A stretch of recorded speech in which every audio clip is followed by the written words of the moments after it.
Hi everyone! Imagine you had a crystal ball that could predict every problem your project would face. What would you do differently?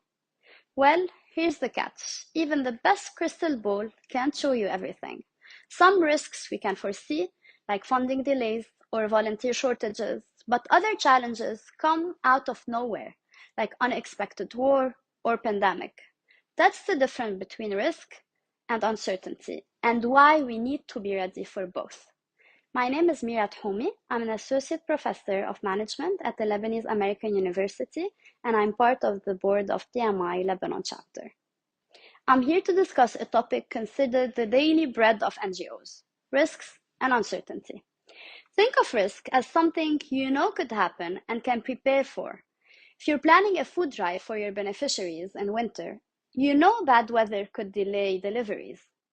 So you could cover your food, you could schedule extra time to distribute. Uncertainty is what you don't see coming.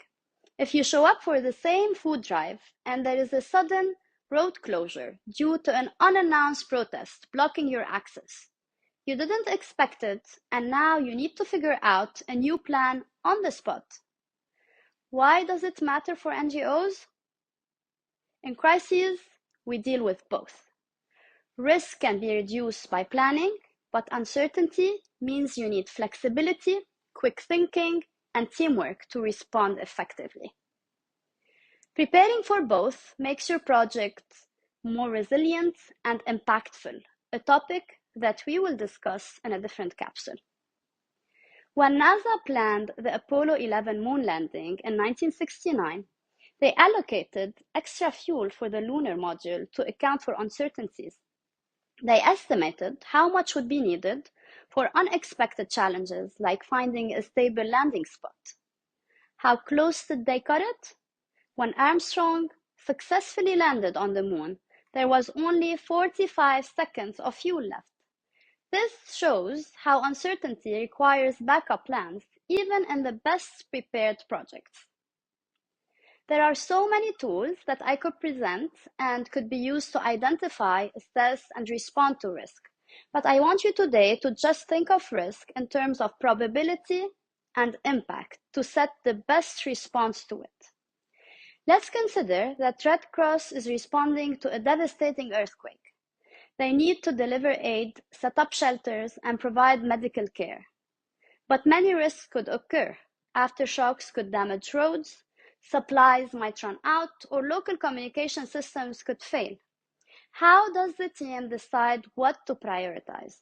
That's where the probability impact risk matrix becomes their guide. Let's break this matrix down.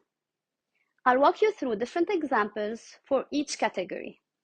If we have aftershocks damaging roads and preventing aid from reaching affected areas, this is a serious risk, both likely and impactful. Here, we would avoid the risk by pre-positioning supplies in safer locations before the aftershock hits. Next, think about volunteers being delayed due to transportation issues. This is likely to happen, but doesn't stop the operation completely. In this case, we may mitigate the risk by scheduling shifts ahead of time and offering transportation support. Now consider medical supply shortages in critical zones. It's less likely, but if it happens, the impact is massive. Here, we may transfer the risk by working with partners to ensure supplies are readily available. Picture a power outage in a relief camp.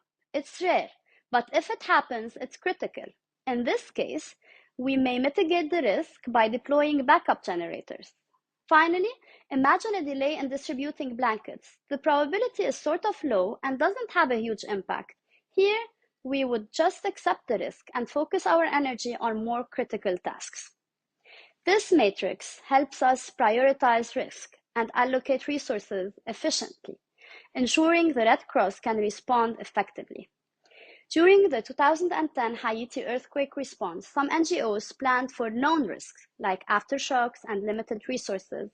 But one unexpected challenge was a sudden influx of uncoordinated volunteers happy to help, overwhelming supply chains and communication systems. They succeeded because they relied on agility to adapt and resilience to recover quickly. And that's the takeaway. Managing uncertainty isn't just about planning, it's about building the agility to adapt and the resilience to keep going. These concepts will be the focus of our next discussion, so stay tuned. Don't forget to take this quick survey to provide us with your feedback on this capsule. Thanks for watching.